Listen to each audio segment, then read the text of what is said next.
Hello students. आज की class में मैं एक तो लास्ट फॉर्म जो आपकी बच रही है इक्वेशन ऑफ प्लेन की वो डिस्कस कर रहा हूँ मैं सबसे पहले तो, फिर कुछ उसके बाद डिस्टेंस के कुछ फॉर्मूले डिस्कस करूँगा मैं। ठीक है। तो जैसे ये कह रहा है लास्ट फॉर्म है जी, equation of a plane passing through the line of intersection of two given plane. दो प्लेन आपस में एक कहीं आपस में एक दूसरे को ऐसे क्रॉस करेंगे, काटेंगे तो पूरी एक लाइन बनाएंगे जहां वो दो प्लेन आपस में क्रॉस करते हैं। दो लाइन तो किसी एक पॉइंट पर क्रॉस करती हैं, काटती हैं, लेकिन जो दो प्लेन काटेंगे पूरी एक लाइन पे काटते हैं। ठीक है। तो हमें अगर दो प्लेन ऑलरेडी गिवन है तो एक तीसरा प्लेन निकालना है जो इसी लाइन से ऐसे पास कर रहा है, अलग अलग हो सकता है किसी भी डायरेक्शन में हो। तो ये कह रहा है कि फाइंड द इक्वेशन ऑफ, अगर हमें इक्वेशन ऑफ प्लेन निकालना है कि जो दो प्लेन या वेक्टर फॉर्म में दो प्लेन दे रखे होंगे R dot N one equal to D one, R dot N two equal to D two, या कार्टेशियन फॉर्म में दे रखे होंगे दो प्लेन, और ये जो गिवन प्लेन है इनकी लाइन ऑफ इंटरसेक्शन से तीसरा प्लेन जो हमारा रिक्वायर्ड प्लेन है वो पास कर रहा है। तो उस सिचुएशन में जो इक्वेशन होगी वेक्टर इक्वेशन रिक्वायर्ड प्लेन की वो होगी आर डॉट, इस पहले वाले प्लेन का एन वन वैक्टर ले लो प्लस लैम्डा टाइम्स ऑफ दूसरे वाले प्लेन का N two vector normal vector ले लो is equal to D one plus lambda D two. ये फॉर्मूला है आपका। जो उस प्लेन की इक्वेशन अगर हमें निकालनी है जो दो प्लेन की लाइन ऑफ इंटरसेक्शन से पास करता है या दो प्लेन के इंटरसेक्शन से पास करता है, तो उस सिचुएशन में ये वेक्टर फॉर्म है। और कार्टेशियन फॉर्म में भी लैम्डा टाइम्स लेना है, सीधी दोनों को ऐड कर दो, प्रोपोर्शनली दोनों को ऐड कर दो। मतलब कि ये वेक्टर ले लिया जी आपने a1 b1, ये लेफ्ट साइड ले ली, plus lambda times of a2x plus b2y plus c2z और is equal to D one plus lambda times of d2। कई teacher is equal to D one ना लेके minus D one minus D two इधर ही ले लेते हैं left side में, तो यहीं लिख देते हैं माइनस डी वन और यहाँ minus D two is equal to zero, ऐसे ले लेते हैं, इज इक्वल टू जीरो ले लेते हैं, तो ऐसे भी ले सकते हैं। ठीक है। अब जैसे क्वेश्चन देखो जी, क्वेश्चन नंबर एट है आपका। एट्थ क्वेश्चन में क्या कह रहा है हमसे, ये कह रहा है find the equation of a plane, उस प्लेन की इक्वेशन निकालो। ठीक है। फाइंड द वेक्टर इक्वेशन कह रहा है, वैसे भी find the vector equation of plane passing through the line of through the intersection of the plane. ये एक प्लेन ये दे रखा है हमें, और दूसरा प्लेन ये दे रखा है हमें, और थ्रो द पॉइंट, और इस पॉइंट से पास हो रहा है। ये पॉइंट जो दे रखा होता है लैम्डा की वैल्यू निकालने के लिए दे रखा होता है। ठीक है। तो इन दो प्लेन, हमें दो प्लेन की इक्वेशन ऑलरेडी दे रखी है, तो हमें जो इक्वेशन ऑफ प्लेन लेट करेंगे, equation vector equation of plane is R dot, ये एन वन वैक्टर है मेरा, two I cap plus two J cap minus three K cap, plus lambda times of ये दूसरा वेक्टर ले लेंगे two I cap plus five J cap plus three K cap, lambda times इनको add करेंगे plus करेंगे, N one vector plus lambda N two is equal to D one यहाँ seven है और डी टू नाइन है, तो seven plus nine lambda. अब इसके बाद नेक्स्ट स्टेप में हमें इन दोनों वेक्टर्स को, इस लैम्डा को मल्टीप्लाई करके ना तीनों से, टू लैम्डा हो जाएगा, फाइव लैम्डा, थ्री लैम्डा, और इनको ऐड करना होता है इन दोनों वेक्टर्स को। मतलब कि एक तरह से इस प्लेन का जो ये जो नॉर्मल वेक्टर है इकट्ठा करना होता है एक साथ। तो इन दोनों को इकट्ठा करोगे तो ये आ जाएगा two plus two lambda I, common आ जाएगा I cap, two plus five lambda J cap, और minus three plus three lambda K cap. मतलब यहाँ प्लस ही लिखना है, माइनस थ्री मैंने यहाँ ले लिया। ठीक है ना, minus three plus three lambda K cap, हमेशा ऐसे करना, गड़बड़ हो जाएगी नहीं तो। सेवन प्लस नाइन लैम्डा, ऐसे कैसा। अब आप सबको पता है ये जो प्लेन है, रिक्वायर्ड प्लेन है, ये इस पॉइंट से पास कर रहा है 2 1 3 से। तो या तो ये कह दो कि ये प्लेन इस पॉइंट से पास कर रहा है, या कह दो ये पॉइंट इस लाइन प्लेन पे लाई कर रहा है। तो कोई भी पॉइंट किसी प्लेन पे लाई कर रहा है, किसी भी इक्वेशन पे लाई कर रहा है, किसी भी कर्व पे, प्लेन पे, लाइन पे, किसी पे लाई करता है तो वो उसको सेटिस्फाई करता है। और सेटिस्फाई करने का मतलब होता है ये पॉइंट अगर हम एक्स वाई जेड की जगह पुट कर दें तो दोनों साइड बराबर आएंगी। लेकिन गड़बड़ ये है कि इस क्वेश्चन में मुझे एक्स वाई जेड कहीं दिख ही नहीं रहा, तो एक्स वाई जेड है कहाँ। तो आपको सबको मैंने बता रखा है कि जो आर वेक्टर होता है ये एक्स आई कैप प्लस वाई जे कैप प्लस जेड के कैप होता है। मतलब आर वेक्टर जो होता है वही एक्स वाई जेड वाले वेक्टर को शो करता है। तो इस एक्स वाई जेड की जगह मैं ये पॉइंट रख दूँ, एक्स की जगह टू, वाई की जगह वन, जेड की जगह थ्री, इसके अंदर पुट कर दूँ आर वेक्टर की जगह two I cap plus J cap plus three K cap, और डॉट के बाद ये नॉर्मल वेक्टर ऐसे कैसा लिखना है, और इज इक्वल टू ऐसे कैसा। अब आप सबको पता आई डॉट आई वन होता है, तो इस टू को टू प्लस टू लैम्डा से मल्टीप्लाई करके फोर प्लस फोर लैम्डा आ गया। जे डॉट जे वन होता है, तो वन को मल्टीप्लाई करें टू प्लस फाइव लैम्डा।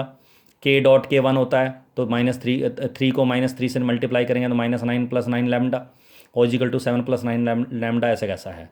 इसके बाद आपने देखा ये हो गया four plus five nine, nine lambda, nine lambda 18 lambda, उसमें से नाइन लेस कर देंगे तो नाइन लैम्डा बचेगा, और इधर आ जाएगा जी कि फोर और टू सिक्स में से नाइन लेस करेंगे माइनस थ्री, और ऐड करेंगे इधर थ्री तो 10 हो जाएगा। तो लैम्डा की वैल्यू आ गई 10/9। अब ये जो लैम्डा की वैल्यू आएगी वो इसको फर्स्ट इक्वेशन में रख दो, इसमें फर्स्ट में पुट कर दो यहाँ। तो आर डॉट यह आ जाएगा two plus two lambda 2 lambda, इससे 2 से मल्टीप्लाई करेंगे 10/9 को तो ये आ जाएगा 20/9। इसी तरह 5 लैम्डा मतलब 50/9, 3 लैम्डा 30/9 और 9 लैम्डा 90/9। वैसे कैंसिल हो रहा है लेकिन करना नहीं है, तो 9 एलसीएम ले लोगे तो आ जाएगा 9 2 जा 18 + 20 38 आई कैप, 18 + 50 68 जे कैप, 9 3 जा -27 + 30 3 के कैप, और इधर भी 9 एलसीएम लेंगे तो 63 + 90 दैट इज़ 153, और इधर 9 और इधर जो 9 एलसीएम लिया दोनों साइड वो कैंसिल हो जाएगा।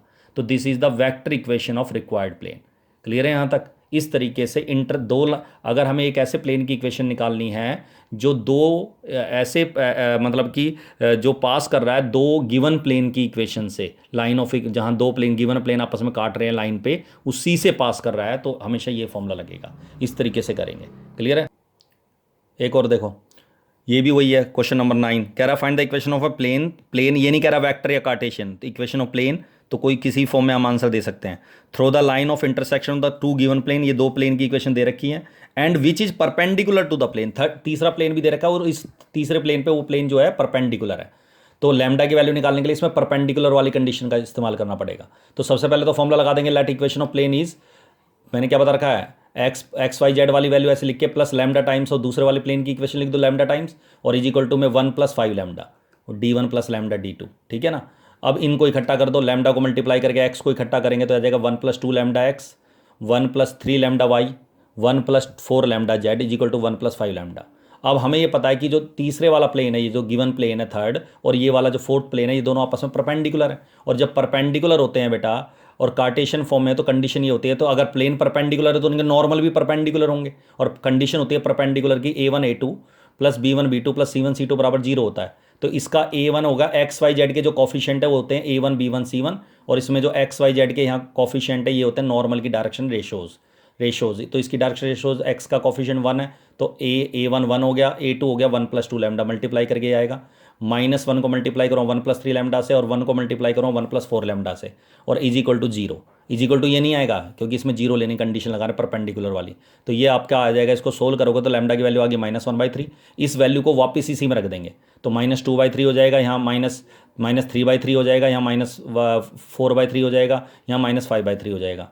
अब इनको इकट्ठा करो, 3 एलसीएम लेंगे, 3 एलसीएम लेके 3 - 2 दैट इज x, 3 से 3 कैंसिल हो गया, और 1 - 1 हो गया 0, तो 0y मतलब 0 ही हो गया। 3 एलसीएम लेंगे तो 3 - 4 दैट इज -1 -1 z, 3 इधर भी 3 एलसीएम ले, 3 - 5 इज -2। तो ये आपका आंसर आ गया x - z और +2 = 0। This is the Cartesian equation of plane. Clear है? इसके बाद देखो, डिस्टेंस के, ये डिस्टेंस निकालना है आपको, किसी पॉइंट और प्लेन के बीच का परपेंडिकुलर डिस्टेंस फाइंड करना है। और प्लेन की इक्वेशन या तो आपको वेक्टर फॉर्म में दे रखी होगी r.n vector equal to d, या कार्टेशियन फॉर्म में दे रखी होगी ax + by + cz बराबर 0, और पॉइंट दे रखा होगा x1 y1 z1। तो अगर आपको किसी पॉइंट से प्लेन के बीच का डिस्टेंस निकालना, परपेंडिकुलर डिस्टेंस होता है हमेशा, तो फॉर्मूला होगा जी a वेक्टर, जो a पॉइंट है उसको वेक्टर बदल लेना। ठीक है? मतलब कि जो a वेक्टर है that is OA vector. O A vector आप सबको पता है x1 i + y1 j + z1 k cap. ठीक है ना? तो a वेक्टर डॉट n, जो n नॉर्मल वेक्टर होगा प्लेन का, और -d इज इक्वल टू जो d है उसको माइनस करेंगे, इधर मोड लेंगे, मोड क्योंकि डिस्टेंस पॉजिटिव होता है, और नीचे n वेक्टर का मैग्नीट्यूड। ठीक है? और मैग्नीट्यूड तो पॉजिटिव होता है इतने यूनिट्स। और अगर कार्टेशियन फॉर्म में यूज़ कर रहे हैं तो x का कॉफिशिएंट a लेना है, x का कॉफिशिएंट लेना है, उसको मल्टीप्लाई करेंगे पॉइंट के x कोऑर्डिनेट से x1 से, y का कॉफिशिएंट b को मल्टीप्लाई करेंगे y1 से, z के कॉफिशिएंट c को मल्टीप्लाई करेंगे z1 से, और माइनस का d का मोड हो गया, और अपॉन में आ जाएगा a² + b² + c² का रूट। ठीक है? ये फॉर्मूला आ जाएगा। अब जैसे क्वेश्चन देखो जरा, डिस्टेंस फॉर्मूला कौन सा अप्लाई करें। क्वेश्चन नंबर 13 है आपका, ये कह रहा find the distance of the point from the plane. अब प्लेन की इक्वेशन किस फॉर्म में दे रखी है? वेक्टर फॉर्म में। तो अगर वेक्टर फॉर्म में दे रखे प्लेन की इक्वेशन, तो ये तो a पॉइंट हो गया हमारा 2 5 - 3, तो इसको a वेक्टर बदल लूँगा मैं, O A vector 2i cap + 5j cap - 3k cap. ठीक है? ये हो गया। उसके बाद r डॉट, ये प्लेन की इक्वेशन है, ही फॉर्मूला लगा दूंगा ये वाला, a.n - d upon n vector का मैग्नीट्यूड। तो a वेक्टर की जगह तो ये रख दूंगा point a vector, n vector ये रहा मेरा, dot -d is equal to जो 4 है -4 लिख देंगे, मोड में मोड लगाना है, और नीचे आ जाएगा n वेक्टर का मैग्नीट्यूड, जो नॉर्मल वेक्टर है ये वाला, 6 का स्क्वायर हो गया 36 - 3 का स्क्वायर हो गया 9, और 2 का स्क्वायर हो गया 4। उसके बाद डॉट करें, i डॉट i1 होता है तो ये 6 2 जा 12 हो गया, -3 5 जा -15, और 3 - 3 2 जा -6 और -4 ऐसा कैसा, इनको सबको ऐड करोगे तो -13 आएगा, बाय 49 का स्क्वायर रूट 7 हो गया, और 13 का मोड आप सबको पता 13 होता है, 13/7 स्क्वायर। यूनिट्स लिखना है जरूर, सेंटीमीटर मीटर तो दे नहीं रखा इसमें, तो यूनिट्स लिख के आपको डिस्टेंस हमेशा यूनिट्स में आएगा और पॉजिटिव आएगा। ये आपका आंसर हो गया, ठीक है। और देखो ये एग्जाम्पल है, एग्जाम्पल 17। इस एग्जाम्पल में ये कह रहा है कि एक प्लेन है जिसके इंटरसेप्ट हमें दे रखे हैं, ठीक है। प्लेन के जो है इंटरसेप्ट हमें दे रखे हैं ABC। एक जो प्लेन है वो इंटरसेप्ट बना रहा है। क्वेश्चन ये है, prove that if a plane has the intercept ABC and is at a distance of P units from the origin से P यूनिट का डिस्टेंस दे रखा है, then prove that 1/a² + 1/b² + 1/c² equal to 1/p²।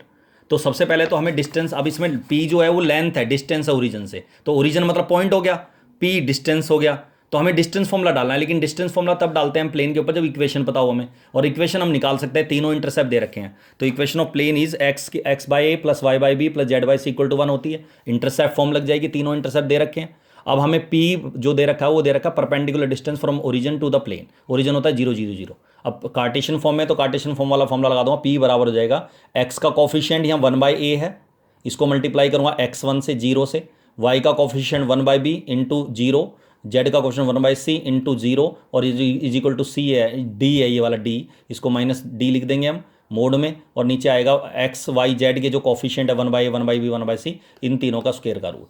उसके बाद आप सबको बताइए तो सारे 0 हो गए, -1 का मोड निकालेंगे तो +1 हो गया, ठीक है, रूट आ गया। इसके बाद रेसिप्रोकल कर दो, P/1 को 1/p लिखूँगा तो रूट ऊपर चला जाएगा। उसके बाद स्क्वेयरिंग बोथ साइड, स्क्वेयर करेंगे तो 1/p² equal to root, square root हट गया, ये अपना आंसर आ गया। इनके एलसीएम वगैरह मत लेना क्योंकि इसी फॉर्म में आंसर चाहिए हमें, दिस इज द आंसर। और आपको ये भी पता है कि अगर 2 पॉइंट के बीच का डिस्टेंस निकालना आ जाए, ये तो मैंने आपको बताया पॉइंट और प्लेन के बीच का डिस्टेंस है, लेकिन अगर 2 पॉइंट के बीच का डिस्टेंस निकालना आ जाए तो हमेशा या तो ये वाला फॉर्मूला लगाते हैं, x2 - x1 का होल स्क्वायर + y2 - y1 का होल स्क्वायर + z2 - z1 का होल स्क्वायर का रूट, या फिर वेक्टर फॉर्म में AB वेक्टर फाइंड कर लेंगे, AB वेक्टर OB - OA करके, और उसका मैग्नीट्यूड ले लेंगे। मतलब AB लेंथ निकालने के लिए, AB डिस्टेंस निकालने के लिए AB जो वेक्टर निकाला है उसका मैग्नीट्यूड ले लेंगे, तो वो भी आपका क्या आ जाएगा, इतने यूनिट का डिस्टेंस, ठीक है। तो ये आपका चैप्टर हो गया जी कंप्लीट। अगर कोई डाउट है, प्रॉब्लम है, वो डिस्कस कर लेना मेरे साथ, ठीक है। That's all.